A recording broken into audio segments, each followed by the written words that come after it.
Okay, let's talk some karma. This is an interesting class that generates all kinds of endless discussion as everyone tries to figure out ways that the universe hasn't figured out to not be accountable for things that they actually do in life. So feel free to fire them at me when they come to mind. We'll see if we can find any loopholes, but probably not. Great quote. I love this one. Do what you wish. That's the only law, but know that you must account for all your actions. Now we have this whole free will thing, right? Having the intellectual center allows us free will. Free will means we get to do whatever we want, which means we get to not necessarily do the will of our higher self, okay? Which was kind of, in Christianity, represented by the will of the Father. You know, our Father who art in heaven, all that kind of stuff. Thy will be done. That's referencing the will of our higher self, the will of our Father in heaven, so to speak, the will of the spiritual side of ourselves. Now, because we have free will, we get the ability to not do that if we choose. So that's our rule for life. We get to do whatever we want. That's the gift that we've been given, the gift of free will. But the catch is, know that at some point we have to account for all our actions. So we're free to choose our path, but at some point, every time we push to one extreme, the universe is going to correct the balance by pushing to the other extreme, right? Because if we know anything, the universe is going to correct a balance, okay? And the universe is really like a mirror. It just reflects back what you project onto it. And that's really what karma is all about. If everything that you do is negative and ill-willed and selfish, then that is the stuff that reflects back to you. And what we're going to see today, karma is intimately related to the law of return and recurrence and the law of evolution and involution as well. Remember last week we talked about return and recurrence, and we simply said when we die, we come back and we take on a new body. Why is it we do that? Because we have the ego. The ego is keeping us trapped and bound to this physical plane. Until we eliminate the ego, we're always going to keep coming back to a physical body. The ego prevents us from ascending to the higher dimensions and reuniting back with the source. Remembering that when we do return, when we do come back to take a new body, we're governed by the law of recurrence, which basically means every single life is basically the same thing as the last one before it. We're put in the same situation over and over again so we can make the right choices. But we keep making the wrong ones over and over. Anytime you identify with an ego, that's the wrong choice. Anytime you identify and listen to your consciousness, your higher self, that's the right choice. We keep being put in situations where time and time again we identify with the ego and we do its will instead of our own. And that brings consequences that we're going to look at today with karma and dharma. As we've discovered in previous lectures, our mechanical dimension is governed by numerous laws. Okay, there's all kinds of different laws that govern our existence here. We're familiar with laws like, the law of gravity as an example of one, but there's all kinds of other laws as well. And many times some of the challenges, the obstacles, the stresses we encounter in life are because we don't properly understand all the different laws that are acting on us, and consequently we find ourselves, going against the flow, trying to swim upstream all the time. Okay, so our dimension is governed by a lot of different laws. We looked at the law of return and recurrence last week. We looked at the law of evolution and involution last week. And the law of karma is another one like that. Another interesting thing to note, to make reference to, is as you go up higher into the various dimensions or parallel universes or different planes, if you want to think of it that way, you get less laws. Okay, so the higher you go up dimensionally, the less laws there are governing your existence. That's why when the ancient people had experiences in the higher dimensions, that's why they called them paradisiacal regions or heavens, because there's a lot less laws, therefore more freedom. Compare living in Canada to, say, living in a communist country. It's better in Canada. We have more freedoms because there's less laws governing our behavior. The same thing happens when you go up dimensionally.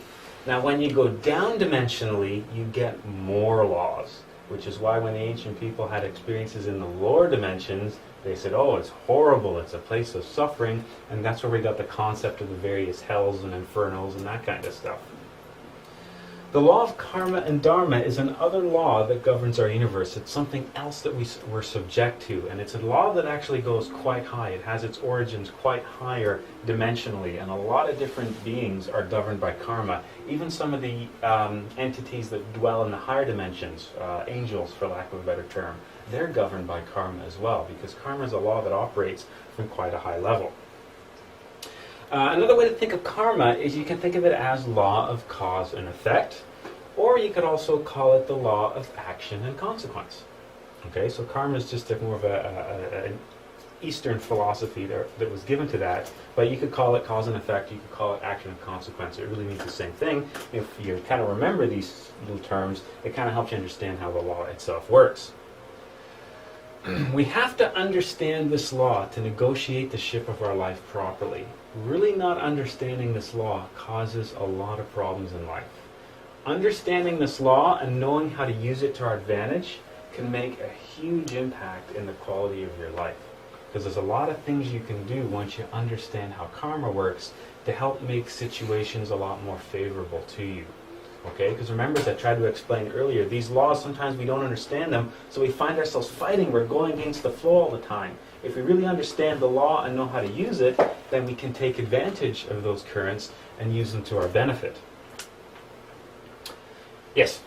So, when people are put in situations that they are not really in control of, and they have to, let's say, they're a soldier and they have to kill, or they're, et cetera, et cetera. How does that factor into the law of karma? Into the law of karma? Hold that thought, because we'll look at this. We'll look at some scenarios. We'll give you some kind of an insight. Because I've read in like parts of the Bhagavad Gita, and Shiva talks to the soldier, and like, I don't know, it's just like fighting without desire, but that still doesn't really make sense, because you always just have an ultimate choice. Yeah. It seems like I don't know, yeah? In the end, it's action and consequence. All right. We look at things, we try to, as we'll see today, we try to impose our own moral codes and our own reasoning and our own rationalization, But there's in still the end, the action reality. and consequence. Okay. Yeah, and we'll explore a lot of that. Karma is about compensation, not punishment or vengeance. It's kind of, we like to look at it as being punished, kind of this concept of, oh God, why have you smitten me? That's this kind of idea. But really, it's compensation. It's us receiving what we are owed from a universal standpoint. So it's not that we're being victimized, it's not that we're being punished, it's not that the universe is evil or cruel, because those are qualities that we as humans ascribe to things. The universe itself as a whole is beyond the concept of good and evil. Okay, a famous Eastern quote, an Oriental quote, is there is no good and evil, there's simply what is and what will come. Our interpretation of that is good and evil based on the time period, based on our background, our culture, customs, social rules and etiquette and that kind of thing. But in the end, good and evil, that's a human concept. There's simply what is and simply what will come. Okay, so to think of karma being compensation, we're just receiving what we're owed. We simply reap what we sow. This concept of God up there smiting everybody under his thumb, that's our twisted interpretation of things, right? Karma tends to, when you're on the receiving end of it, appear to be cruel and, oh, why have you forsaken me, and oh, woe is me. We tend to do that. But once you really understand this law, and once you really start to work with some of this stuff, you see that it's simply just your own actions coming back to you. So once we learn how to modify our actions, then we can learn to work with karma, and that's what we're going to look at today as well. And I think also if we can see it as a learning experience, to Yes. take from that and learn and grow from it. Everything that happens to you is an opportunity for you to perfect yourself, eliminate ego, and bring yourself closer to the source. Everything, the good, but also the negative as well. That's a really good point. Remembering the concept of justice, or remember justice, she stands and she holds the scale, right? Mm-hmm. And justice represents balance. The concept of balance is beyond good and evil. Okay, balance is balance. You push something to the left, it's going to swing to the right. That's like looking at a pendulum and saying when the pendulum goes left, it's good. When the pendulum goes right, it's bad.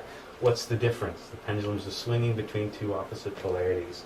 Okay, so the concept of justice is beyond good and evil. It's all compensation. Literally, you reap what you sow. Let's leave it this way. Karma, you can leave it like a medicine that's applied to us for our own good. We're supposed to be learning a lesson, as we just mentioned, and perfecting ourselves. That's what our job is. What's the meaning of life? To perfect ourselves. Basically, to deify ourselves, to ascend back to the source, bringing all this experience, bringing all this information, and reuniting back with the one, the source of all things, God, for lack of a better term. That's the meaning of life. That's what we're supposed to be doing. We got distracted and fallen off that path a long time ago. Yeah. So we're on the bottom, right? Yes. So now if you get to the next level, Mm-hmm. do you just, if you don't do something right, do you just keep circling? Or how does that work? Do you forget No, things you there, can- or are you just on to up? On to up, up, up. providing you don't fall. And we'll look at that concept later on, because hence the term fallen angel, right? You've heard of that term. A fallen angel is a being that was living on a much higher realm of existence, but ended up back down here again and has to make that climb. That's a talk for a later day for sure.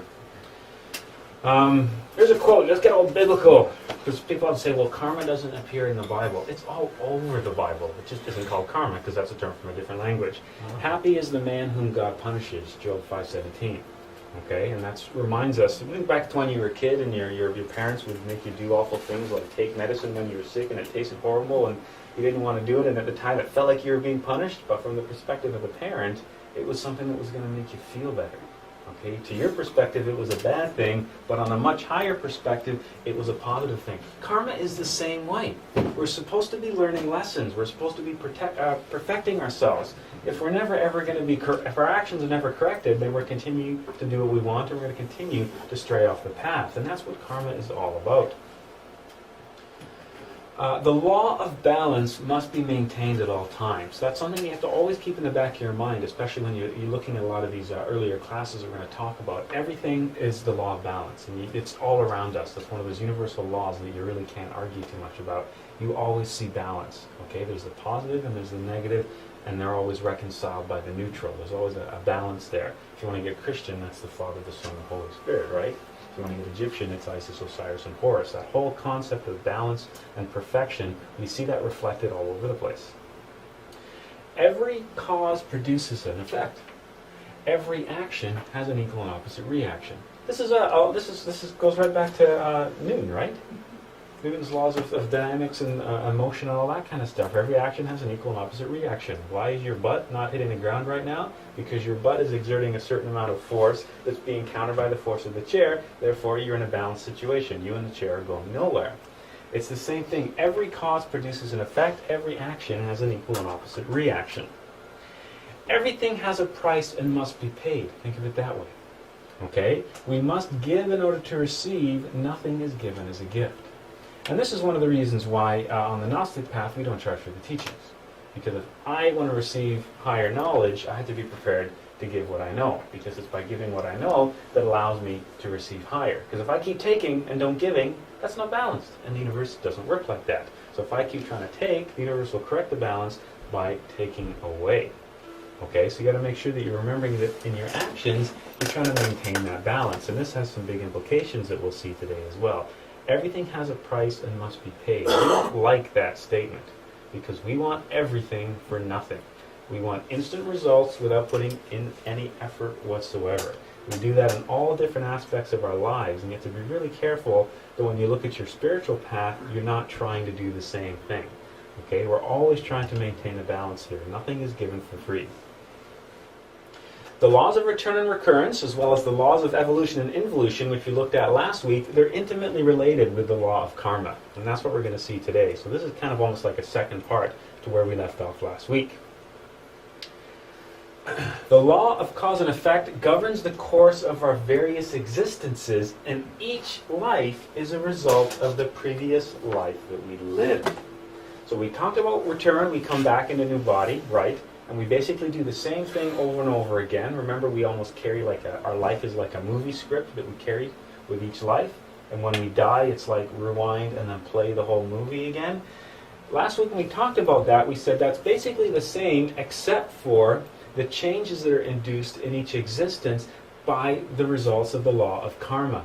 Each life, the things that happen to us are rewards, which would be dharma, or punishments, you could call it, which would be karma, for things that we owed from the last life. The actions we do in this life are a debt that we have to pay the next time around, okay, or a credit if we've lived properly. The circumstances into which we are born and everything that happens to us, from the zodiacal sign that you're born under, the family that you have, the location that you come into this physical world, the health of your physical body, the successes and failures of your life, they're determined by karma from past lives. So all the things that happen to you are a result of the things that you did in your previous existence. Yes? Is there a consciousness behind karma? Like at a universal level? Like not to be confused with our own consciousness. No. Yeah. Yeah, we're going to see that today. A lot of different cultures that epitomize that consciousness in a different way. They give different faces to it. A lot of times the gods of the various religions were just faces or names put to levels of consciousness that operate some of the universal laws. And today we'll look at the consciousness, like if you want to think of it that way, that governs karma, or the superior intelligence. I prefer superior intelligence over consciousness because then you don't confuse it with the consciousness that we have, right? The consciousness being the higher self, the essence. So all the things that happen to us when we're born, when we come back into that new body, the circumstances into which we arrive, they're karmic.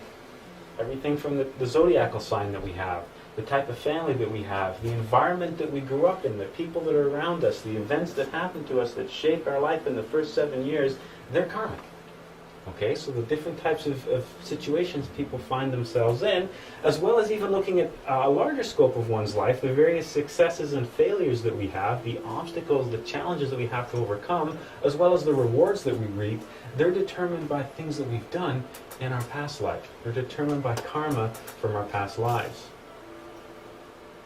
Let's look at some really basic examples of karmic consequences, just to keep it simple.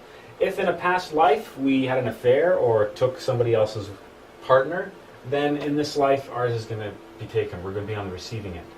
Because that teaches us that what we did was wrong. We get to directly experience our own actions because we're supposed to learn from that. Okay? Let's look at another basic example. If we murdered somebody in a past life, in this life we find ourselves on the receiving end, the victim of a murder or something like that. Yes?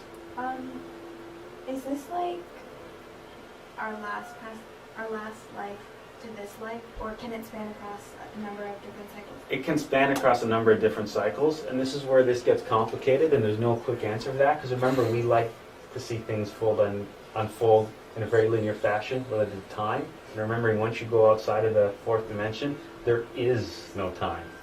And that's another difficult thing. When we see somebody do bad things, we want to see them pay for it instantly, right? We say, well, we can all think of somebody that probably isn't living a very good life, but seems to be reaping rewards. Like, well, if there was karma, how come they're not crushed the next day or have something really bad to them? Because we want to see things happen in a linear fashion.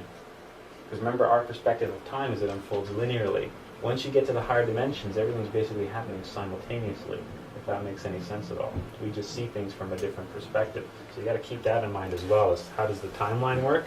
Karma exceeds time. It's operating from such a higher level than that time doesn't really mean anything karmically. And I think also our own egos, of us being hurt, we want to see that person be hurt. Yeah, vengeance. And that's also karmic. Yes. And it's about being able to release that to rise above it. Yeah. Yeah. And that helps the other person release. Yeah, which has bigger implications when we look at, concepts like turn the other cheek, do unto others, love thy enemy as thyself, that and kind of stuff. that's where I'm understanding the concept that we truly are our brother's keepers, because when we do our own work and we free ourselves of things, we do free others on the similar... Yes, same thing, as Gandhi's saying, right? Be the change that you want to see in the world. Mm-hmm. That's the exact same concept. Exact same concept. More silly examples. If we were bad parents, we were born to bad parents. And that's interesting because many times we're shifting the role between parents and child across different existences as well, which is kind of interesting. So if we find ourselves in a situation where we complicated the lives of others, the next time the next life we come around, we find ourselves on the receiving end of similar consequences. If we were a thief at some point, then we're a victim of theft. If we were wealthy and hoarded all our money, then we find ourselves being born into a situation of poverty where we get to be on the receiving end of our own actions. It's two sides of the pendulum, right? It swings one side, then it swings the other. This is one side, this is the other side. And it's supposed to be teaching us a lesson. So these are all negative consequences. Obviously, karma doesn't have to be viewed as negative because dharma could be reward. If we were perhaps wealthy and gave a lot to charity and helped others and improved the lives of others around us, the next time we're come around, we could be given a really good situation. So we can keep helping others and keep making a difference in the world. It doesn't always have to be viewed as negative, but when you look at these negative examples, it kind of reminds us that, boy, those really bad things that happen to us in life, we really need to reflect on them and we really need to study them because there's a lot of very important lessons that we can learn that can change the course of our existence. people don't understand the law, and they believe that everything that happens to us in life is predetermined beforehand. Now, you got to be careful here, because if you say, okay, well, if this life is governed by everything that I did in the last life, then if I did something bad in the last life, something bad's going to happen to me, and there's nothing that I'm going to do about it. That kind of sounds a bit like fate or destiny. That's actually not true. We're going to look at that, how that works today. You have to, at face value, not get caught in the trap that says, well, if I've done all this stuff, I've had all these lives before, and I don't even remember them, so I don't know what I did, and I probably had ego, so I probably did some bad stuff, so I guess I got bad stuff coming, so what's the point? What am I going to do anyway, right?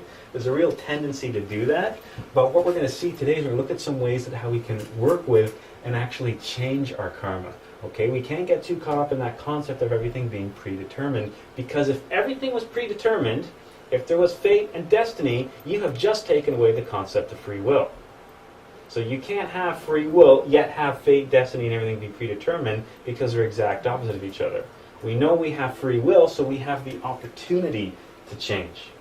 Okay, we have the opportunity to change the course of our lives. We just don't realize it many times, and we assume that it's predetermined. Okay, because we carry those same egos within us. It is true that our actions are determined by our environment. For example, so I had a bad life growing up. I can't help the family I was born into. I can't help that I was born into, a bad part of the world, or to bad parents, or born into poverty or something. It's not my fault, and I really didn't have a lot of, education opportunities and, inherited behavior. My dad, beat up on my mom all the time, so I thought that that's the way you're supposed to treat them, and it's not my fault. Like, I don't have any control over this stuff. It is true that the environment which you're born into, yes, those things are there. So talking about bad parents, bad environment, which is the typical life of crime, and you see that in all the newspapers, right? That's the ultimate defense. Well, it wasn't their fault. They were beaten. They were abused. It was, they did all these bad things to somebody else because, they had a really bad life. We also have to remember that we always have a choice. No matter how much we think we don't, there's always a choice that's there, especially from a much higher perspective, especially from a universal or higher point of elevated consciousness. There's always a choice. We can choose to modify our actions, and we can fight against the situation that we've been placed in. Okay? Many times it can appear like we don't have a choice because that's the way the ego works. Well, I have to do this, right? But remember the whole concept to working with self-observation. Self-observation was trying to be aware and stay in the present moment to see how the ego works. Because whenever we're self-observing, there's now a fork in the road. We can identify with the ego, or we can identify with the consciousness, the higher self. Okay, so let's say you say something right now to insult me. Most people would automatically get angry to that. Okay, or react with some sort of negative behavior. Okay, it seems like, well, it's not my fault. You said those horrible things about me. You said them. Okay, that's identifying with the ego. You insult me, I get angry. That's the end of the reaction. Okay, if I'm self-observing, you insult me, I now have a choice. I think, okay, that makes me want to react with anger. Why? Who are you? What value do your words have? Okay, remember when somebody assaults you, the value or strength of their words is whatever you assign to them. Okay, so if I'm self-observing, when somebody says something negative about me, I can feel that anger, but I can choose not to go with it. I can say, you know what? I don't want to be angry. I'm not going to let you control me. Who are you anyway? Who are you to me? And I can choose another path. Yes? That's just so hard to do. Yes. Especially It's very hard. what happens when the person is your friend or your boyfriend or your family, and they say something really hurtful, and how do you deal with that? There's a key. This is a little bit of a later class, but we can touch on it right now. There's a whole key. Because you've heard concepts in the Bible like turn the other cheek, do unto others as you have them. These things seem so hard. Love thy neighbor. I don't want to love strange people on the street. You're supposed to love the most those who hurt you the most. Where do these concepts come from? Let's use anger. So you've insulted me, you're somebody very important to me, or you mean something a lot to me, and you insult me, and I want to get angry. Okay? If I have truly comprehended anger in myself, if I have truly understood anger, if I have studied it, if I have comprehended it in all the different levels of my mind, you don't react to it. That's the thing that's difficult and that's that mind space that's difficult to put ourselves in because we haven't studied the ego a lot. If you really study the behavior of your own mind, then you can excuse the behavior in other people. So if I've really studied anger, as an example, and somebody's trying to insult me, I can say, you know what? Boy, that person's really angry right now. They don't know what they're saying. They don't know what's coming over them. Man, anger's a tough one. I can remember times that I got angry. But, I've been able to eliminate that anger. There's nothing there to react. You're thinking, well, it's really hard because the ego is in you. It wants to react. But if you eliminate that from your psychology, then there is literally nothing to respond to that anger. Someone's trying to push a button, and there's nothing there to push. That's the key. And it's so hard to visualize and imagine what that would be like, because it's something we carry within ourselves. But if we can remove it from ourselves, then there's nothing there. A famous story. So the Buddha's meditating under a tree. And somebody comes by and starts insulting him. And look at you, stupid, sitting under that tree, sitting around all day meditating, get a job, you lazy, whatever. And then Buddha simply stops the meditation and opens his eyes and says to the person, my brother, what do you do when somebody gives you a gift that you don't want? And the person who's insulting the Buddha says, well, you just tell him to take it back. The Buddha looks at him and says, well, please take your gift and leave. Closes his eyes and goes back into the meditation. Okay? Because that's the thing. The Buddha was not wanting to receive that negative energy. You see something similar if you study any kind of martial arts, especially Kung Fu. They have a philosophy which is you don't ever hit somebody, you don't ever kick somebody, you just choose to not accept their punch or their kick, and you give it back to them. You're just directing that energy back rather than receiving it. Yes? Now, when you have that option, that fork you said, is that the only way to know? Like when you always say, is that like, and do you ever really know that? Or like, can your ego attach on to that knowing of that? No, because to self... Is that your essence knowing? Or yeah, if you're properly self-observing, if you're going to really watch yourself, to properly self-observe, you're going to create a split into the observer and the observed. That which is being watched and that which is doing the watching. That which is being watched, by definition, has to be the ego. That which is doing the watching, by definition, So has to there's be that. the consciousness. Okay. Yeah, so you can create a delineation. And that's why self-observation is so important, because it allows you to really get a sense of, well, is this my ego or is this my consciousness? How do I tell So the even difference? that question is like, Yeah. And that's why self-observation is, that's why we keep talking about that. It's such an important technique. Yes? What about situations where you have no other scenario for you? For example, the theft example you used beforehand. What if you were born into a life of poverty and you had to steal to survive in order, like hunger? You had to do it. We're going to hold that thought, because Okay. we're going to look at that specifically. Okay. It's something about that. That's a really good question, and there's a specific point we'll look at later on that directly affects that. So remember action placement. Okay, so we always have a choice, no matter how often you don't think you have a choice. There's always a choice, because we have free will. That's the concept of free will, the concept of choice. Let's look at the judges of the law, because this goes back to your question earlier. Is there some kind of intelligence or some kind of governing body or consciousness behind the law? The Egyptians had a really great way of looking at this. They looked at the intelligences or the entities that govern this law, and they referred to them as judges. The chief priest, the head consciousness, was the great master Anubis. Okay, and Anubis was the jackal-headed god, and all the Egyptians are doing here is just trying to personify a universal principle. Right? They're just trying to put a face to some kind of universal law or universal intelligence. And they have a really great way of looking at the whole process of karma. In addition to Anubis, there was 42 judges.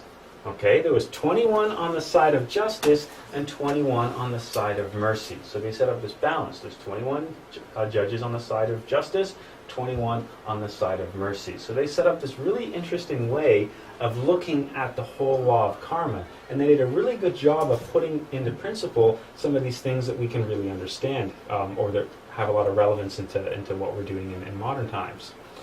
This is the weighing of the heart ceremony, and this is how the Egyptians depicted the whole process of karma. So what we have right here is the master Anubis. Anubis seen as the god, for lack of a better term, of karma.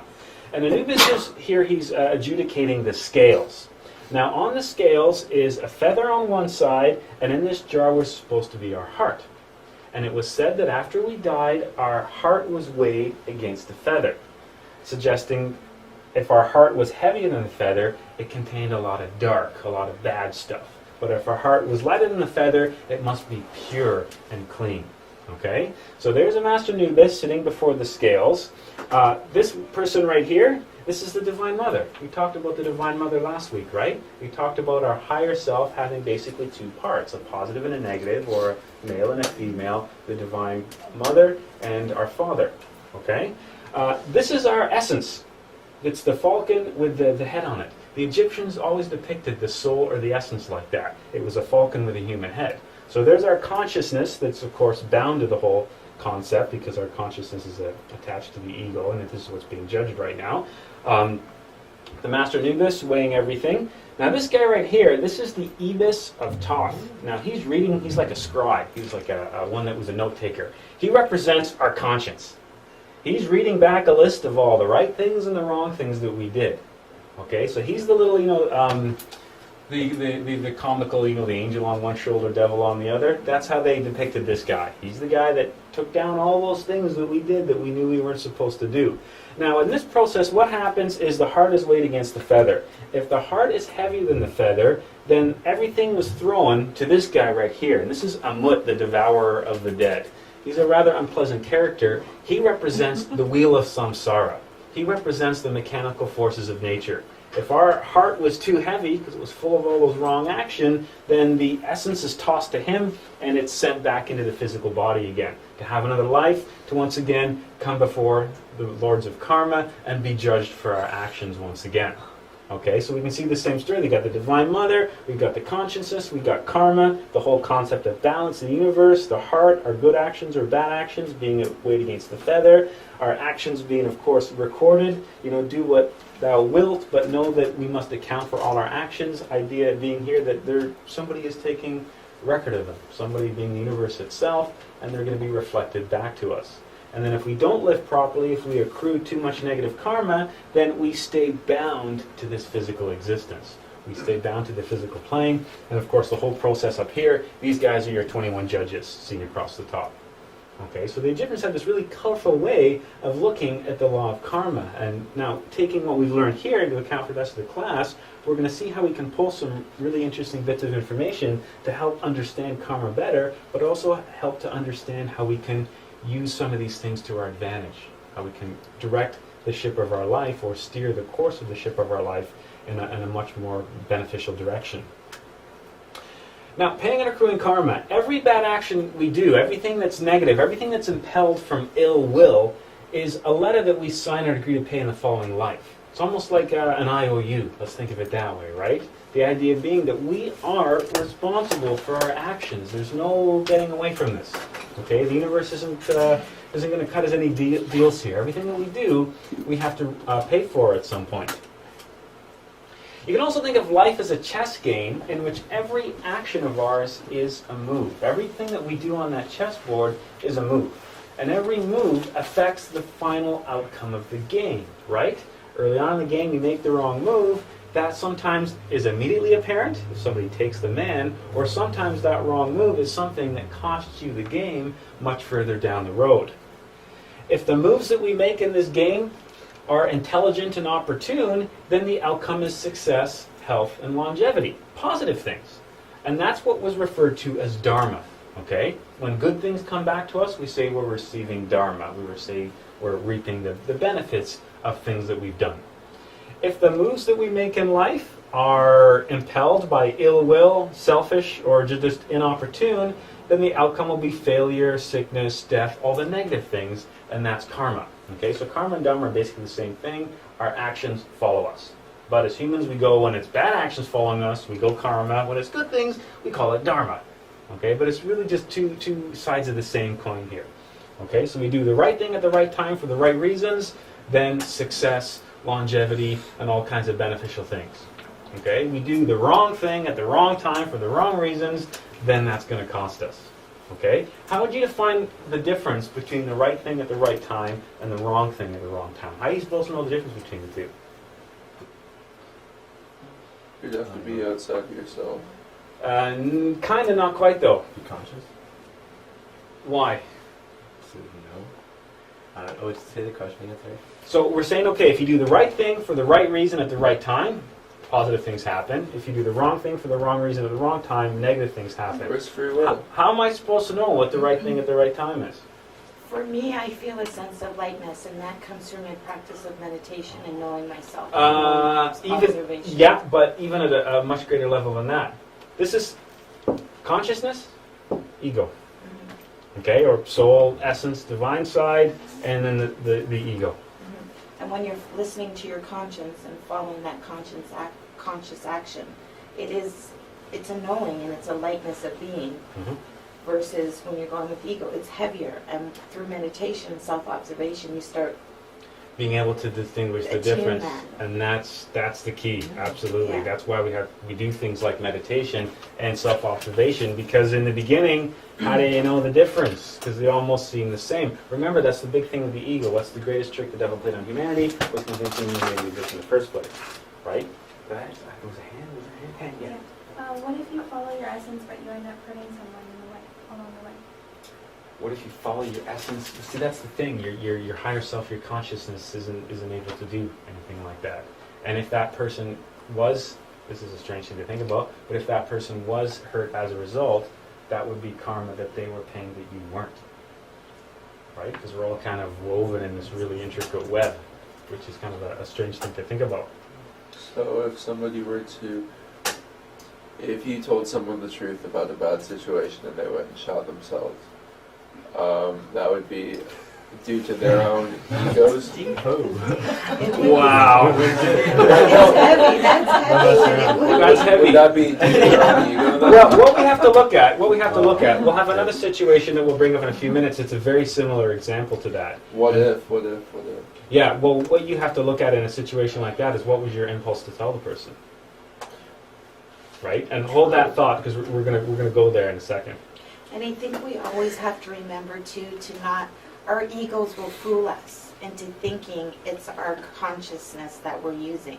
And that is why the key is it starts with self-observation. You're going to be so sick of hearing me say that. Yeah. And the meditation, because that's how you be able to start really is being able to hear the difference. Absolutely. Yes. Yeah, because even if you do self-observe for a little bit, you know what I mean? People get up a little bit, that fallen angel thing, you know?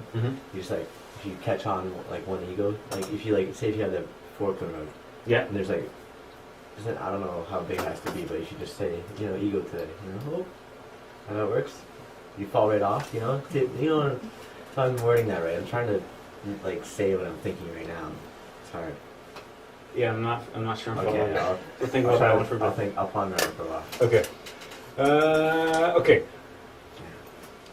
Let's look at it this way as well. When we think about accruing karma or being responsible for actions, we receive karma not only for the bad stuff that we do, the negative things, but also for the good that one fails to do as well.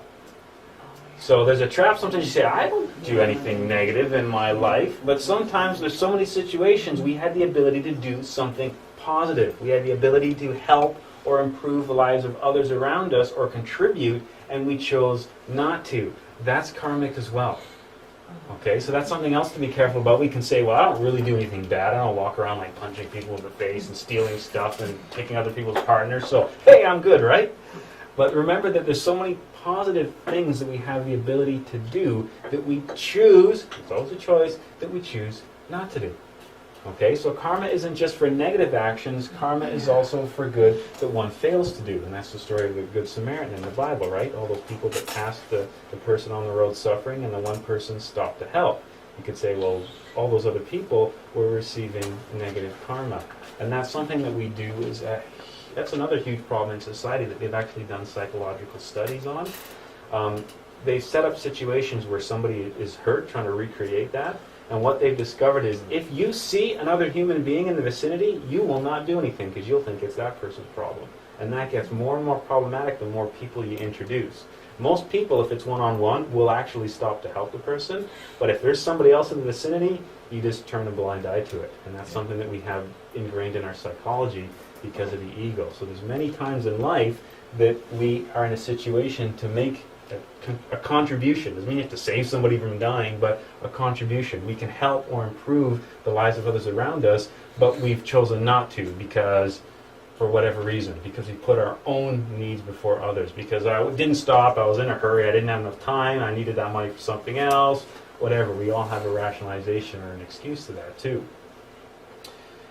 The other thing to mention, this is really difficult to swallow sometimes, we are judged on deeds, not intentions. Okay? It's not what you wanted, it's what happened.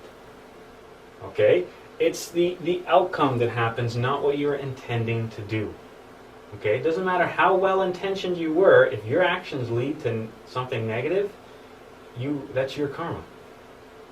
Let's look at it, and everyone kind of furrows their brow and goes, there's no way. If I was intending to help somebody and then something bad happens, there's no way I could be responsible for that. Let's look, this is a really good example of this. There was this man that had some really good intentions for his country. He was going to create a utopia. He introduced a welfare system. He introduced an unemployment system. He introduced free education. He brought almost ended poverty and child education and all this kind of stuff. He was a forerunner for creating hospitals and other systems. He was trying to create a perfect world for his people. He was called Adolf Hitler. Okay, that man had some very good intentions with what he was trying to do.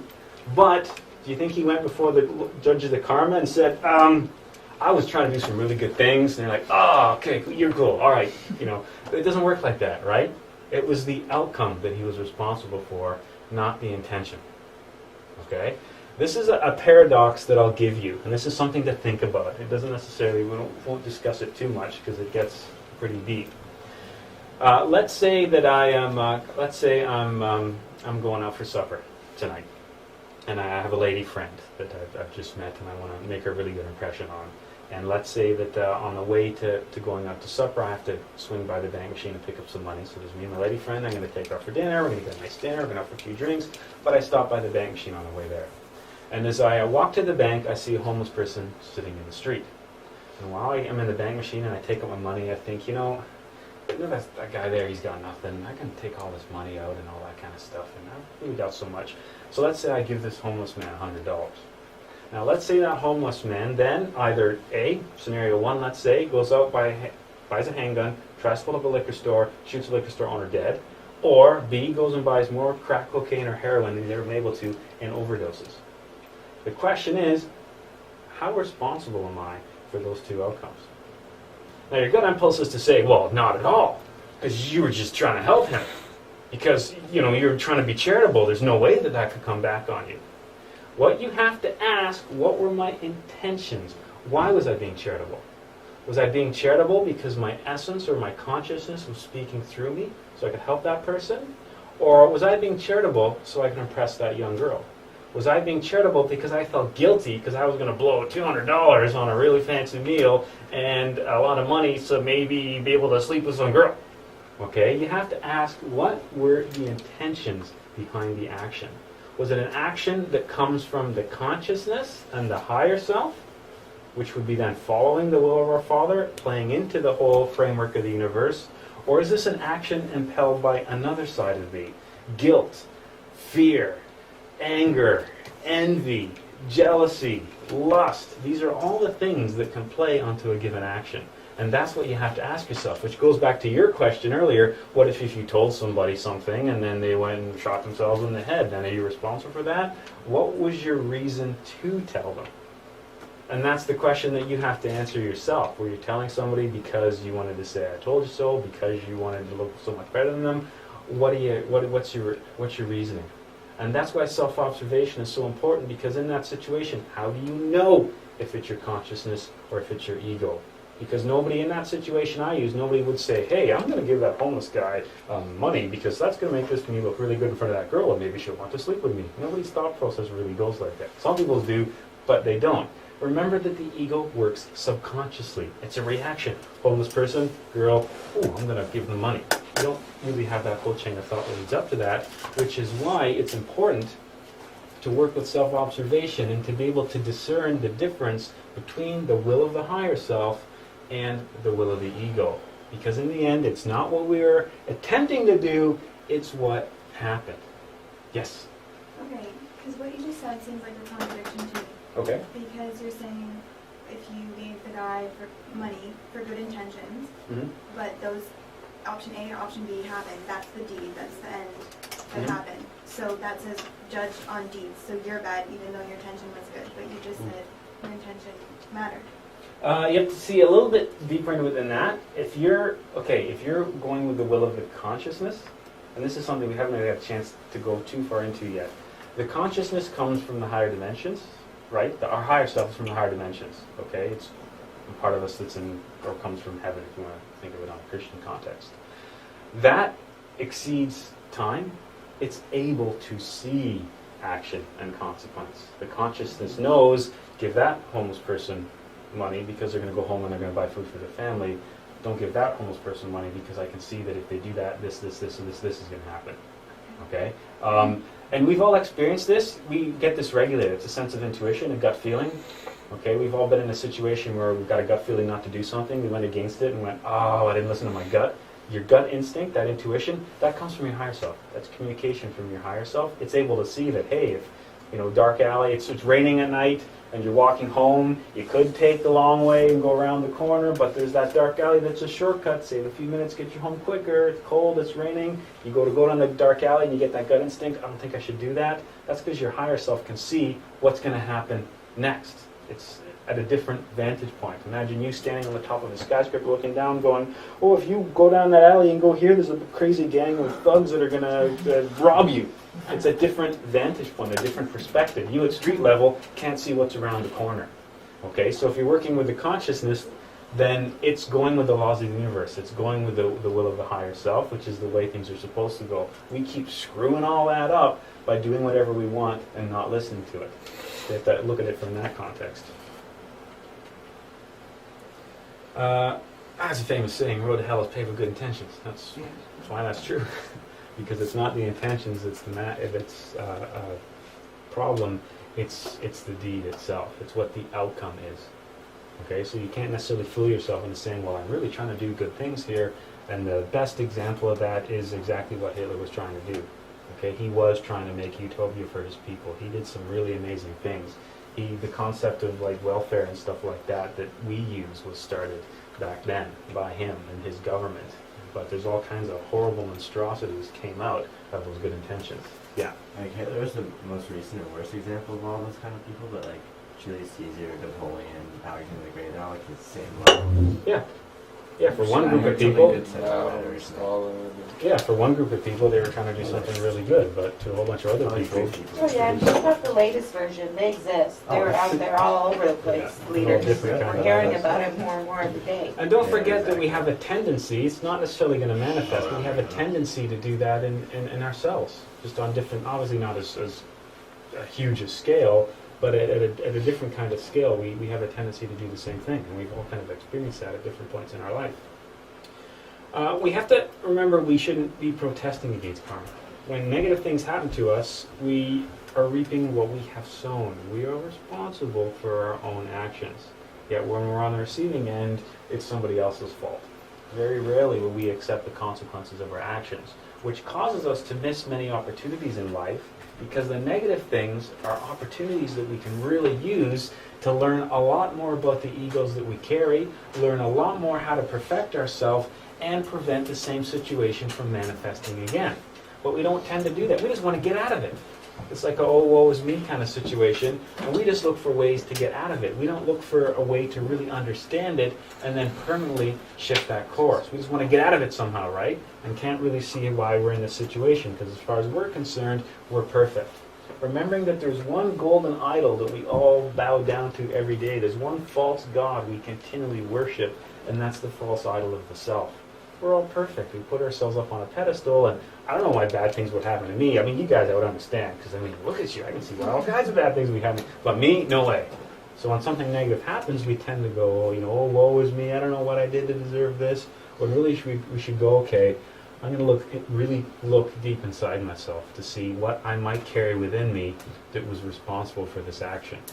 Okay, how is this? This is obviously something that I carry within that I'm now on the receiving end of.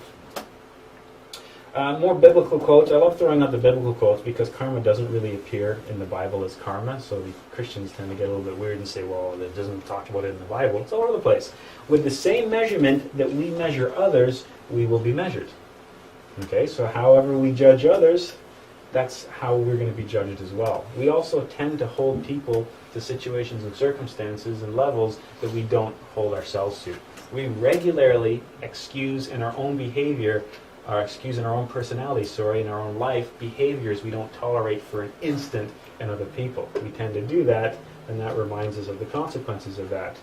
Here's another one. Let no one cheat himself. What a human being will sow will be harvested, and his actions will follow him. Galatians 6:7. I mean, that's an excellent definition of karma. It's not called karma because that's a word from a different culture, right? But there you go. That's karma right there. What a human being will sow will be harvested, and his actions will follow him. So we do get to reap what we sow.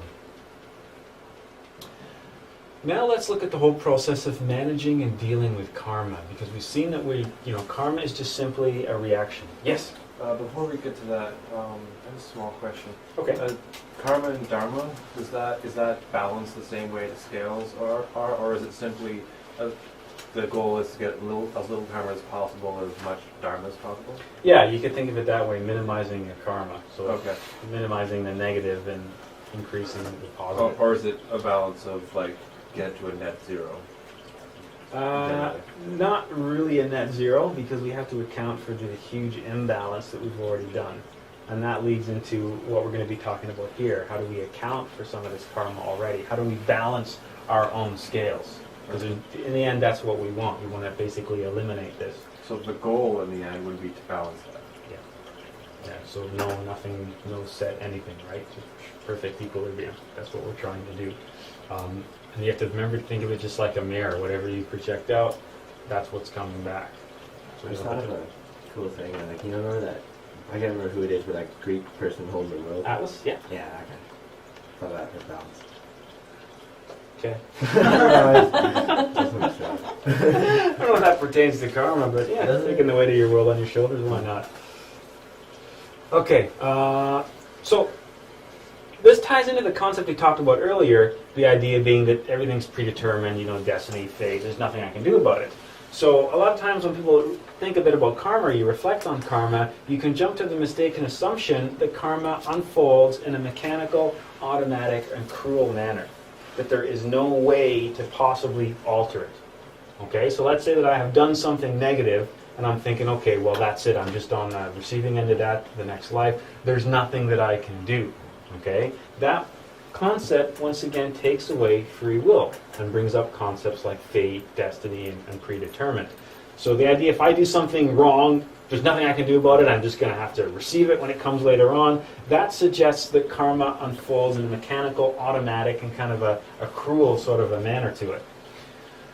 If this was so, if that's the situation, how things happen, then there wouldn't be the possibility of divine mercy, which then suggests the universe is only negative and cruel. So if I do something bad today, what I'm trying to say here is there's nothing I can do for that. I've done something bad, forget it, there's nothing I can do. I'm just going to be on the receiving end of something negative because I screwed up.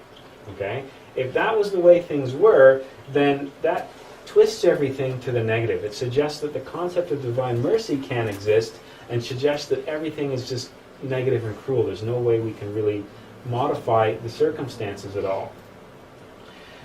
Let's look at it this way. Justice without mercy is tyranny. Mercy without justice is tolerance and complacency. They both have to exist because the universe is balanced. That's why you look at those concepts. Okay?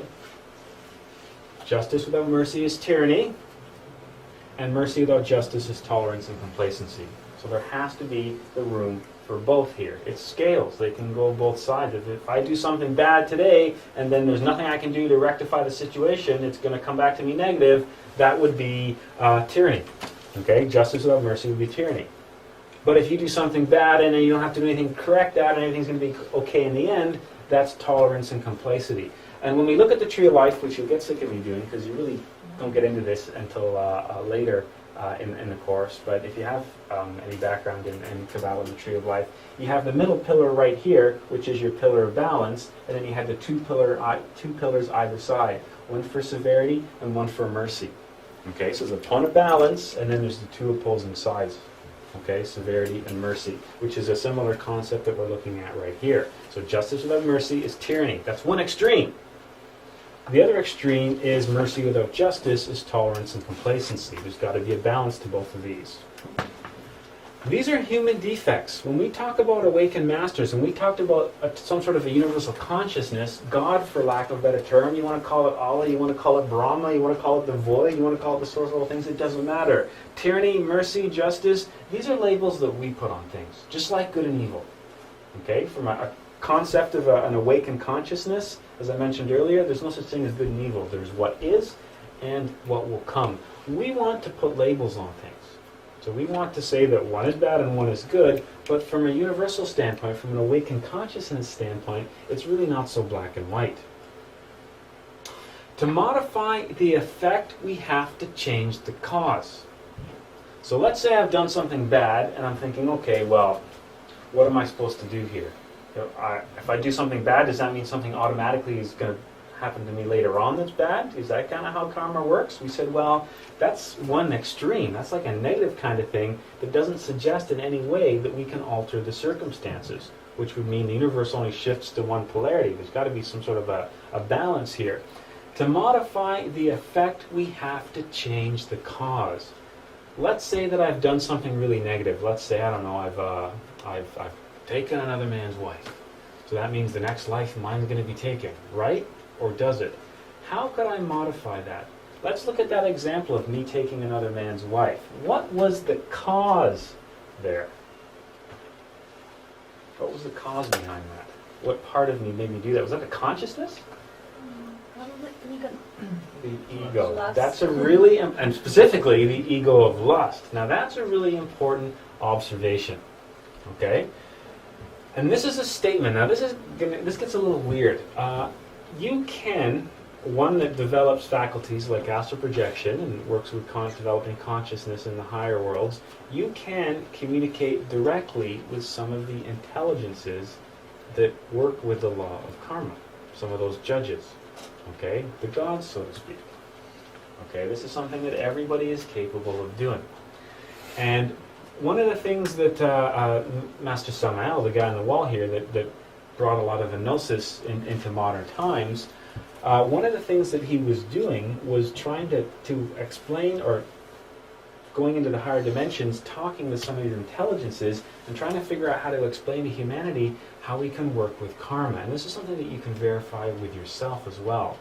An advanced use of karma, this is a thing that we'll get into much later, is you can actually go to a certain point in the higher dimensions, and you've all heard the concept of the book of life before. You have a book of your deeds and actions. That's just a depiction for being able to see your own karma. Okay, see what you have to pay and how to manage that. That's for way down the road. Your book of life, the deeds, the actions that you have to do. Okay, remember that Ibis of Thoth, the guy that was judging you in the weighing of the heart ceremony? Literally seeing what you're able to do, okay? Which is also related to the concept of the Akashic records. You ever heard of that before? Mm-hmm. That you can go into higher dimensions and see any point in time, past, present, or future. That's the same thing as being able to read your karma. Think of it kind of like the internet of the higher dimensions. It's like almost like a type of technology, for lack of a better term. Now, one of the things that Master Anubis, which is the intelligence that governs karma, you could think of him as a god, because that's what the ancient people thought of it. You could think of it as intelligence or consciousness or whatever, or principle. When talking to Master Samael about karma, this is something that he told us. So this comes from the gods in the higher dimensions. This comes from Anubis himself. The line of the law is combated with the scales. Now, what does that possibly mean? This important statement gives us the knowledge of how we can eliminate karma and prevent suffering. So the line of the law, there's the meaning of a lion charging at you, right? It's ferocious, it's severe. So the line of the law, the negative side, it doesn't say, the evil, the bad stuff, because that's our judgment. It's just the lion, the strict, severe side. The line of the law is combated with the scales. That tells us how we can learn to manage and negotiate our karma. What this is basically saying is we can eliminate our karma by doing good and tipping the scales in our favor. We can correct our own actions by canceling out the negative with the positive. we're able to modify the circumstances of our life by understanding the concept of balance. Okay? If we have the negative actions that we've done, the idea that, well, there's nothing I can do about those negative actions, they're going to come back on me always as negative, that once again suggests that we have this kind of tyranny and this suffering and this negative stuff that we can't ever fix. What this is talking about is by understanding that karma is simply balance, once the scales have tipped one side, you just have to stack them the other side. Tipping the scales in our favor, we can eliminate our negative aspects of karma by doing positive. Okay, and that's a really interesting statement. The karma we pay depends on how much the scales tip towards the negative. The universe reflects back whatever we project. If we're constantly reflecting negative, then negative is coming back. If we have some negative and then a whole bunch of positive, then we get, which is what Peter was talking about earlier, those scales being perfectly balanced. Okay, think of, pushed in one direction and then pushed the equal amount in the other direction, you haven't gone anywhere. One step forward, one step backward, net movement is zero. Yeah? Is that the same line that appears in alchemy? Like when they talk about the lion and the It's different. sadhana? Yeah, that's a whole different thing. We'll get into that much later. Yeah. I think we have to be careful though too with just doing good, because we have to. There's that intention behind it Yeah. too.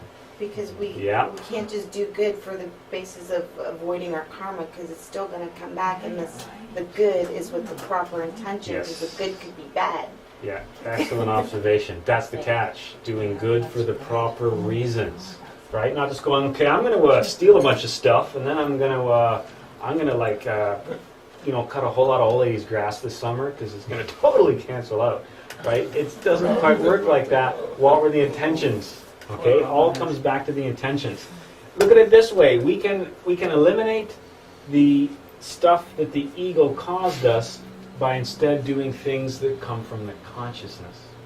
The more time we spend self-observing and working with the consciousness, then the more we're tipping those scales in the favor. We work with the consciousness, that's like putting coins on one side of the scale. We work with the ego, that's like putting coins on the other side of the scale. At the end of our life, it's really what have we done more of?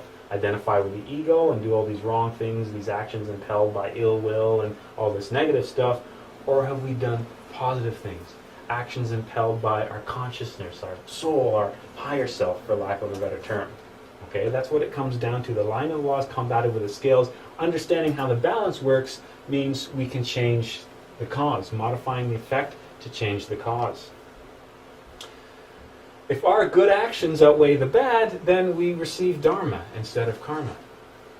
Okay, so if we do more positive than negative, then the net result is positive things that happen. If we do more negative than positive, then the net result is negative things that happen. And if you think of these are the things that color the course of our life. If all we've done is negative, or impelled, or things by that are impelled by the ego and all that dark stuff, then the tone, the color of our life is going to be the ego, the dark stuff, and the negative things. Okay? If we work with the consciousness and work with the higher self and do positive things, then the overall scope of our life and our existence will be positive things as well. We have to cancel old debts to avoid suffering by doing good deeds. Okay? So we have to try to cancel the old debts, the things, because we don't remember, right? We don't know what we did our last life. How do we know what we're responsible for? An advanced practice, as I mentioned earlier, is getting to go into the higher dimensions using things like astral projection to actually see what we have to account for, to see the karma that we owe.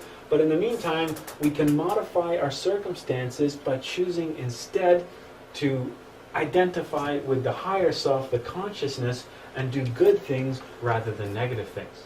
Because that will drastically alter the course of not only this existence, but other existences to come as well. This is another quote coming from the higher dimensions again. So we had the line of the law was combated with the scales. The next statement they gave us was this one: do good deeds so that you can pay your debts. Just seen as a universal, almost like debt and credit kind of system, which is a really interesting way of looking at that. Do good deeds so that you may pay your debt. So when something is owed, when some energy is coming at you, call it negative energy, do you have anything positive to deflect that, to cancel that? Yes or no? If there's more positive coming at you if there's more negative coming at you than positive you're sending out, then you're going to receive some of that negative. If you've got some negative coming at you, but you're sending way more positive out, then the positive is going to cancel the negative. Okay, it's just simple, like, okay, if you owe me $100 and I come looking for it, if you got $200 in your pocket, you can easily give me the 100 and I walk away. If you owe me $100 and I come for it, you don't have any money, now you got a problem because you have a debt that's owed.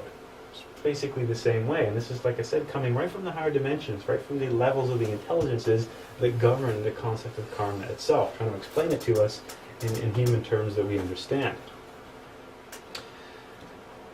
Further to that statement, he who has the capital with which to pay pays and comes out well in his dealing. He who does not have the means to pay pays with pain. Okay, so once again, coming from the Master Anubis, coming from the higher dimensions, the personification of karma itself. They who have the capital with which to pay, the good deeds, the capital, pay and comes out well in their dealings. They who do not have the capital to pay, the means with which to pay that debt with suffering.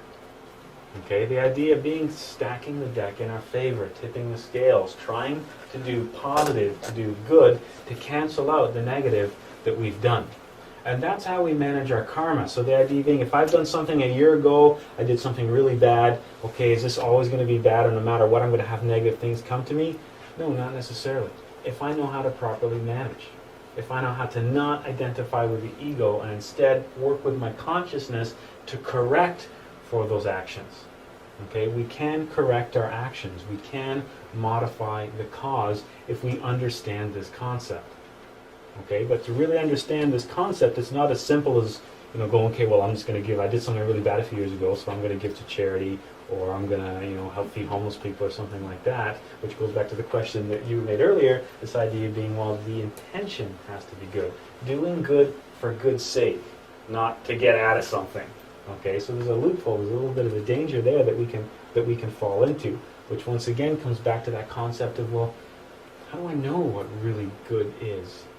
That belongs to the consciousness. That's why self-observation is so important. If you don't get to learn the voice of our higher self, our consciousness will never know when it's speaking.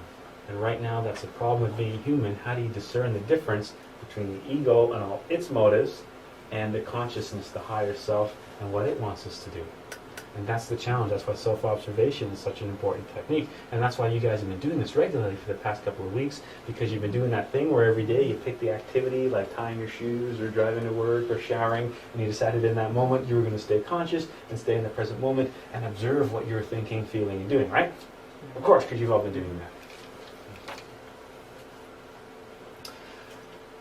Now, this is further to this as well. This is a really interesting one. When an inferior law is transcended by a superior law, the superior washes away the inferior. Now, this is a difficult one to understand. So I think it was you asked the question earlier. Okay, what if I'm stealing bread, but I'm stealing bread to feed my starving children? Then is that karmic or not? That's what this statement addresses. The inferior law, those are the laws of man, okay? Because many of our laws are simply, they're almost like customs. They're dependent upon... Yeah, they're guidelines.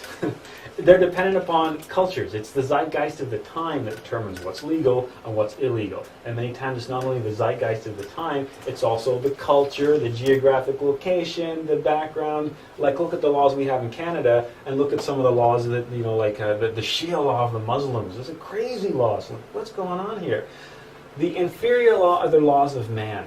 The superior law is karma. So somebody who's stealing bread to feed their family, let's say it's a father who's stealing bread to save his starving children, his wife was sick and then passed away, and he's destitute, and he's stealing bread to save his children. Well, is he suffering karma then? Well, no, because stealing the bread is the inferior law. He's breaking the laws of man to uphold the superior law, providing a race for his children. Okay? Yes? So,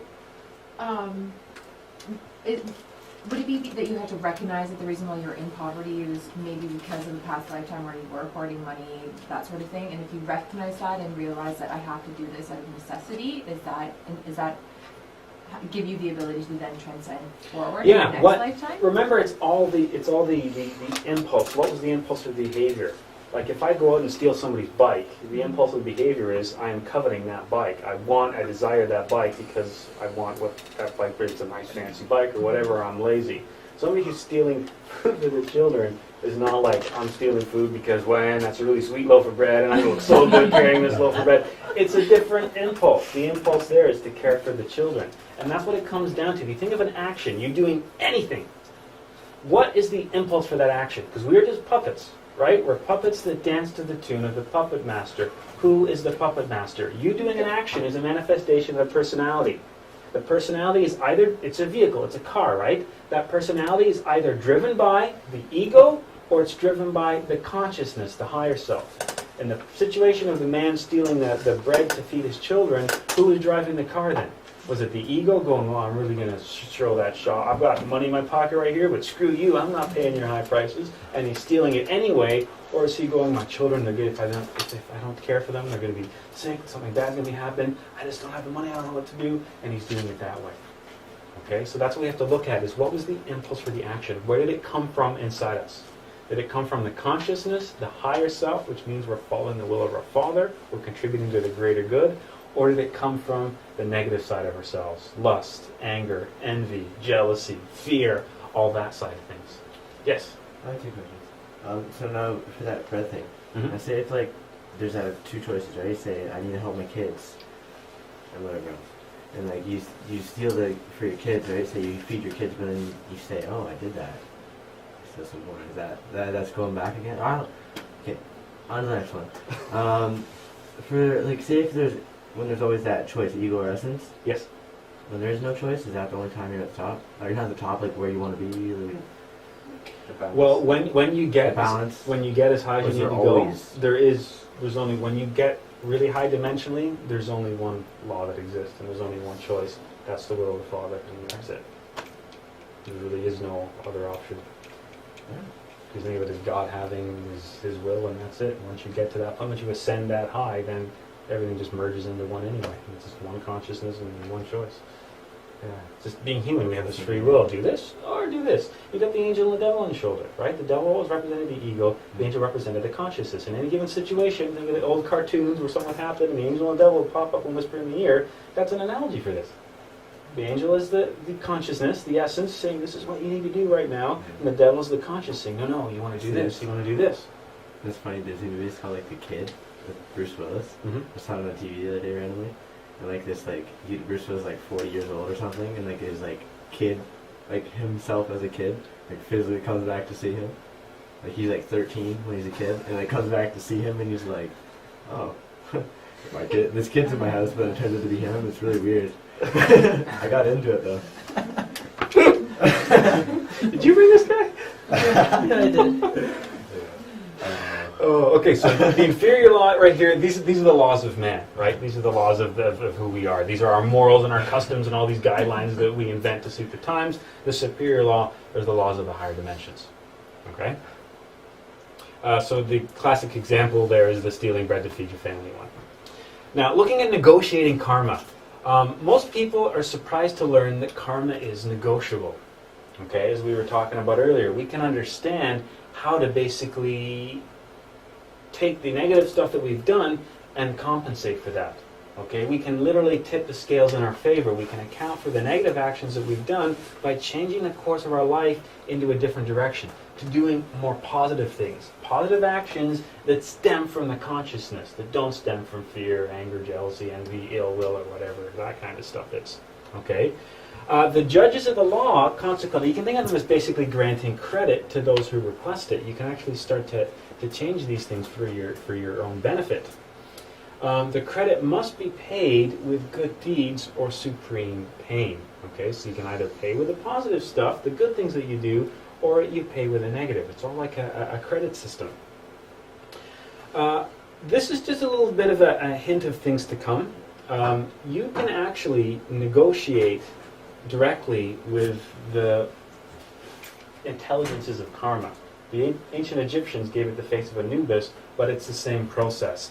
There's petitions, there's prayers that you can do, and there's practices and various rituals later on that you can work directly with your own karma.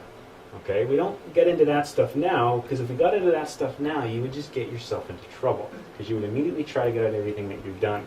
And this is one of those things that it's interesting to think about. You can actually alter the course of your life by saying, this is something that I want to do, and this is what I'm going to be paying for that. You can actually manipulate your own karma from quite a high level. As far as the different dimensions go, you can go up to where karma is accrued, and you can start messing with things there.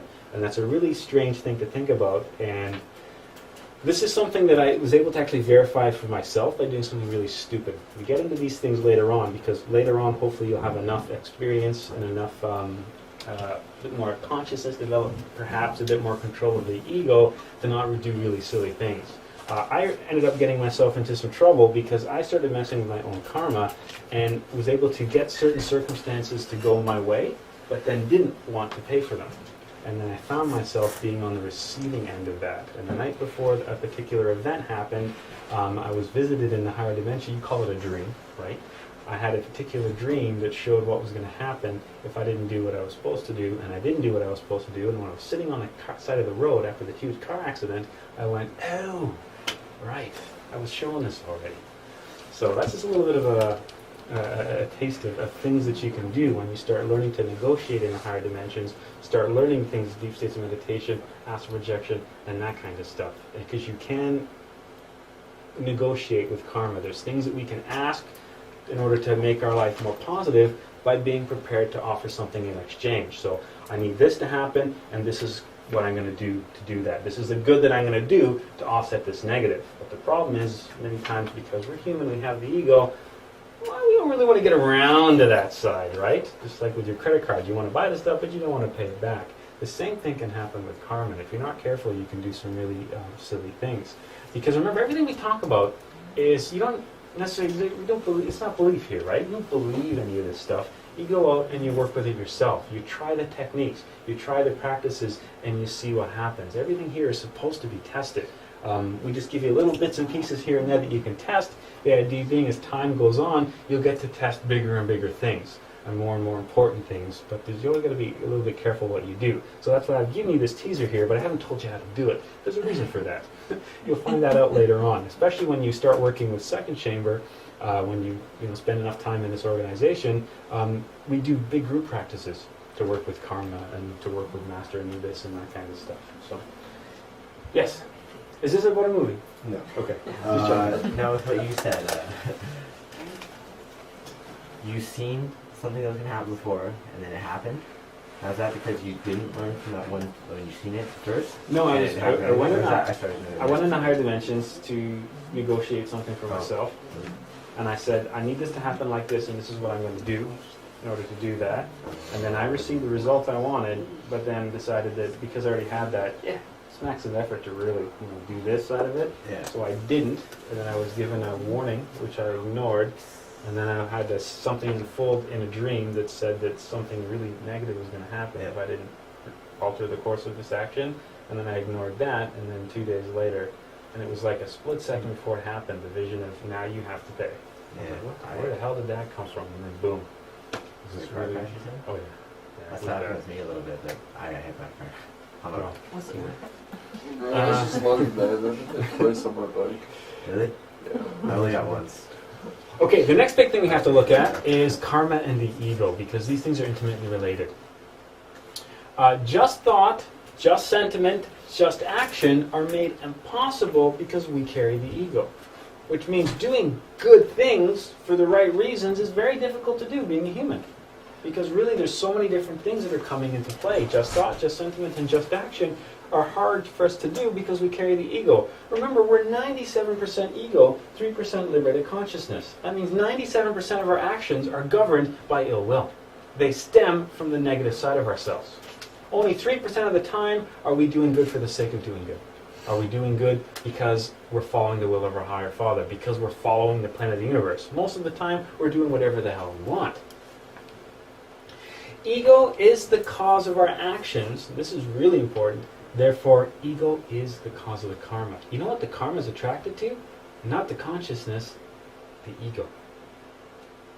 So, what happens if I eliminate the ego? What happened to the karma? It's not necessarily that it disappears, it's gone to the ego. But I'm not with that anymore. I've eliminated that aspect of my psychology. That's why eliminating the ego is so important. That's why when Jesus died on the cross and was reborn, he was illustrating us that whole physical death and then the birth of the spiritual side. We know the physical death was the death of the ego. The birth of the spiritual side was the birth of the consciousness. That was the message Jesus was saying. It's so important. We all have to die within ourselves. Okay, we all have to go through that second birth. The awakening of the consciousness is another term for it. Enlightenment is another term for it. This is something that we have to do. Okay, and karma is another reason why. Because it's the ego that's doing all this behavior. It's the ego that's manifesting this into the universe. So it's the ego that's on the receiving end of this. But if we, at the same time, happen to be wrapped up with those egos, then we get to be on the receiving end of that as well, which is supposed to teach us that this negative thing was the ego. Next time, identify with the consciousness, get rid of this part, and you won't be in this problem. But we never get that lesson.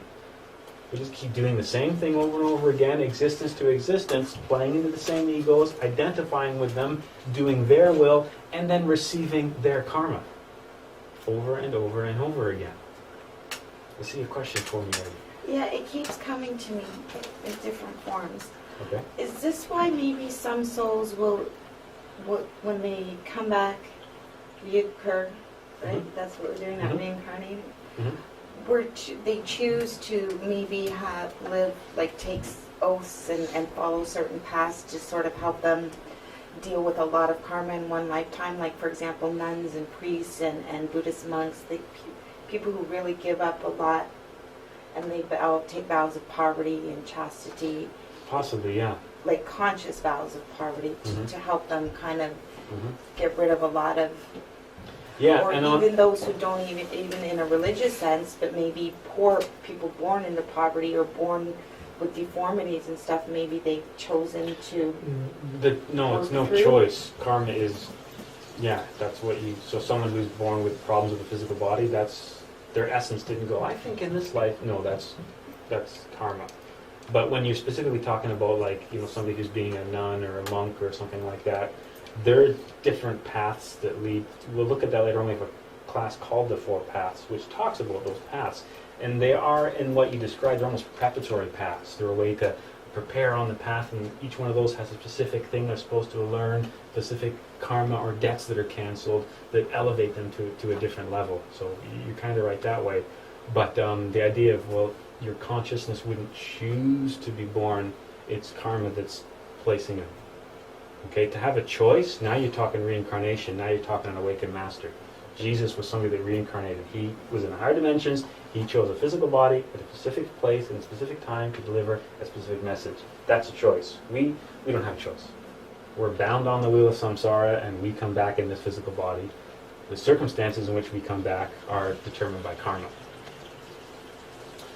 We have to examine our own conduct, analyze our behavior, and become aware of our intentions. That whole concept of self-observation, starting to learn what it is that we're doing. Everything that we do, the actions, the impulses, where do they come from? Now you're hopefully starting to do that a little bit, maybe you remember once every few days or whatever, to try to self-observe for a few minutes. Okay? And if you can, plant reminders around your house, stick notes on the wall, have an alarm that goes off, or whatever at some point, to start to train you to pay attention to your consciousness. To identify, remember the three brains, right? What am I thinking? What am I feeling? What am I doing? Okay? Being aware of the manifestation of the ego versus the consciousness in all three of those aspects of your personality. You know, when that annoying person at work comes by and you're like, oh man, here they come. Wait, what was that? What am I thinking? What am I feeling? What am I doing? Why am I reacting this way? Question what it is you're doing. Because a few minutes of questioning can drastically change the course of your life. Because you've suddenly shifted the attention to the consciousness. It's like a workout for the consciousness. Every time you do that, it gets stronger and stronger and stronger, meaning that you're more likely to be able to discern it from the ego. That's why the very first technique that we really learned here was self-observation. As well as the basic meditation techniques we're developing every week, but self-observation is going to keep coming up again and again and again, and we're going to get deeper and deeper with it in our practices. Going back to that concept I mentioned earlier, how many people are charitable for reasons of guilt? Reasons of wanting to look good in front of ourselves. There's so many corporations and companies that are charitable and environmentally friendly, and they're doing this on one side to look good and to sell more stuff, but in the meantime they're destroying communities and doing all kinds of horrible things, right? We have to examine where the impulse for the behavior comes from. We have to learn to do good consciously. And that's the key. Doing good consciously, okay? Stemming from the consciousness, okay? Not, from the state that we find ourselves in, from this unconscious state that we find ourselves in, where everything, 97% of our actions are motivated or impulsed by the ego. It's the ego that we're dancing to. It's the puppet master. We want to change that. We want to do good consciously for the right reasons. Once we start doing that, then we're going to see the circumstances of our life begin to drastically change for the positive. Okay, being aware of the implications of our own actions. When we're identifying with the ego, we don't care about the outcome of our own actions. We've all done this. We've been angry before and ended up saying, oh, I'm sorry, I don't know what I was thinking, I don't know what came over me, I didn't mean to. Of course, everybody has. Because the ego doesn't care about the consequences. And that's the problem. We always go with the impulses of the egos and don't really want to deal with the consequences. Or we're aware of them, we just want to get out of them somehow, or have them not apply to us in some way. If we eliminate ego, we eliminate the karma associated with the ego. So let's go back to me doing that negative thing a year ago. Let's say whatever, I took the guy's wife, right? That was, I think, the example we were using. And we said, okay, what caused that? We said, well, that action was caused by the ego. There's two ways to remedy that. I could try to tip the scales in my favor by doing a lot more conscious good to try to cancel that debt when it comes. Or I could go, what caused that action? That was lust that made me do that. Okay, I'm going to work with eliminating lust within me. So I'm going to try to self-observe every time lust's involved. Okay? Remember, there's a 3-step process that we briefly touched at about eliminating the ego. The first step is observation. The second step is comprehension. The third step is elimination. We're all the way down here. You guys are still messing around with the observation stage. Okay? Eventually we'll talk about taking the observation stage into comprehension and how we fully comprehend an ego. Because once you fully comprehend an ego, then you can eliminate it from your personality. Okay? And once you've eliminated the ego, you've eliminated karma. So another way I could get out of that situation, that I've got this negative karma coming at me for taking somebody else's wife, is eliminate the ego of lust. If I no longer carry that, then I'm no longer able to do that same action. Okay? The karma would no longer serve a purpose, as we wouldn't commit the same error again. That's what repentance meant in the Bible. What was repentance? The idea of being truly sorry. What's the difference between being sorry for something and being truly repentant for something? Being truly repentant says that it's not physically possible for you to do the same error again. We all know people that, probably our own friends, people that do bad stuff all the time and say, yeah, I'm sorry. Then you start to go, you know what, your apology means nothing because you keep doing this over and over again. What does sorry mean, right? True repentance from the biblical context meant eliminating the possibility of you ever being able to do the action again. We read a bit further into that, that means eliminating the ego. That's what repentance is. When repentance is genuine and complete, karma radically changes. There's no punishment required if the lesson is learned. Right? If we've taken that step to perfect ourselves, there's no need for the corrective behavior. Because we got it. We got it this time. We got the it's okay, no, I don't need that. I got it. I know what you're talking about. I know what I have to do. Okay? That's repentance. That's the concept of the biblical repentance. And remember the quote from the Bible, for the unworthy all doors are closed except one, that of repentance.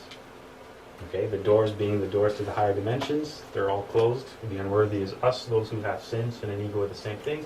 For the unworthy, all doors are closed except one, that of repentance. It's only by repenting our sins do we get into heaven. The definition of repentance meaning elimination. Yes? Does that mean physical death for some people?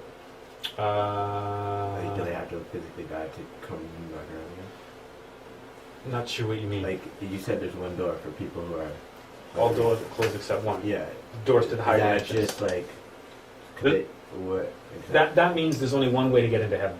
Okay. For the unworthy, for us, there's only one way you're going to get into So- heaven. All doors are closed except one, and the only way you're going to get in is through repentance. Repentance not meaning, yeah, I'm real sorry, I accept Jesus. Oh, that was easy. It means eliminating from your psychology that which So caused if the you, action. if you repent through that door, can we say eliminate one ego? Is that a start of, like, is that... It's a is there start. Is another door open after that? Like, say one door and two. $2 trillion, $4 trillion more. No, you eliminate the ego and that gets you. That's what we're trying to do. Okay. Yeah. Yeah. While you carry the ego, you're bound to the physical plane. You're going to come back here. Yes. So is original sin just a picture for the ego on humanity? The original concept of the original sin explains the origin of the ego and the development of humanity. We'll get into that later on. Because Adam and Eve represented an earlier race of humanity. The Garden of Eden is the higher dimensions. The fall of the Garden of Eden and the fall of man is how And we Eve ended up is where just we are. representative of the mother of humanity? No, females and males. Like all females, all males. Oh yeah. Okay. Yeah, and then we'll talk about that later on. That's a fascinating. The Book of Genesis is fascinating. We get into that later on, and we'll look at what all those different symbols mean. But the getting kicked out of the Garden of Eden is getting kicked out of heaven, and we're stuck down here, barred, and we can't get back in because we've lost the path. And we'll get into that. The last thing we'll look at is there's different types of karma. The first type of karma is individual karma. That's karma we receive for our actions. So we do something, we get to receive it. Okay, we reap what we sow on a personal level.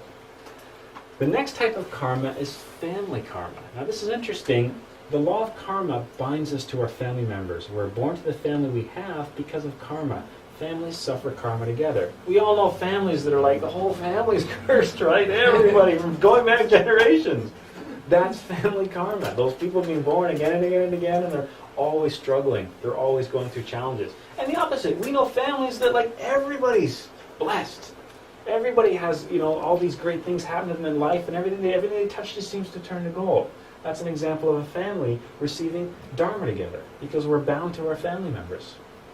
Going on a different higher level, oh yes? I have a question on that. Sure. So once we become somewhat aware and conscious and we're living from a higher self, how can we help that family and other members start lifting up themselves to help them get out of that themselves? Or is it not our responsibility, and our responsibility is to ourselves to come out of it and just be that change and let it reflect that rather way? than meddling in other people, because you got to be careful with Because that. that's Sometimes. karmic also. Yeah, because Right. sometimes you can do what you think is right for Exactly. somebody, but that's you imposing your will on somebody else, Right. and you got to be really careful when you start doing that. So really it's that work we do Yeah, here. remember and the that's Greeks, what nosite spreads out. ipsum, know thyself. Yeah. Not only you people, know yourself. Yeah.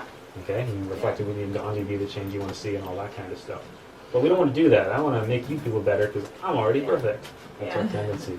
And by making you better, I'm holding you to my standards that were now set by the ego, not the consciousness. There's no way we can start to help other people before we start helping ourselves. The next level of karma is collective karma. That's many people that are seemingly unrelated put in similar situations. So a car crash where a group of people die, or imagine a plane crash. We've all heard the story, somebody was going to get on the plane, but at the last minute somebody made them not, and they didn't go on the plane, and then there was this huge plane crash, right? It's because they didn't have that karma to pay, the other people did.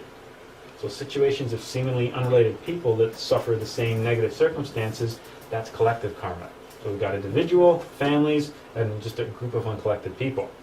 Going at an even higher level karmically, we've got national karma. That's karma experienced by entire regions. The Middle East has been paying some serious national karma for like a couple thousand years, okay? Or countries where there's civil wars, okay? There's just parts of it, let's face it, there's parts of this world where the condition and quality of your life will be drastically different depending where you're born into or where you have the ability to go later in life. Canada's a great place to be. There are certain parts of the Middle East and Africa that probably aren't so great to be, just because of the conditions that are there. That's an example of national karma. There's world karma. Sometimes as humanity, large groups of us suffer together. The world wars were a good example of world karma. And things like that will continue to happen as we do the same stupid things over and over again. Okay? Epidemics that sweep across the globe are other examples of world karma. Going even higher, this is a type of karma called hard karma. This is the one no one likes to think about. Hard karma is sometimes you can do something that was so negative, you owe that debt now. There's no getting out of it. There's no tipping the scales. There's nothing that you can do that will change that debt. That's hard karma. For example, somebody that was born without legs.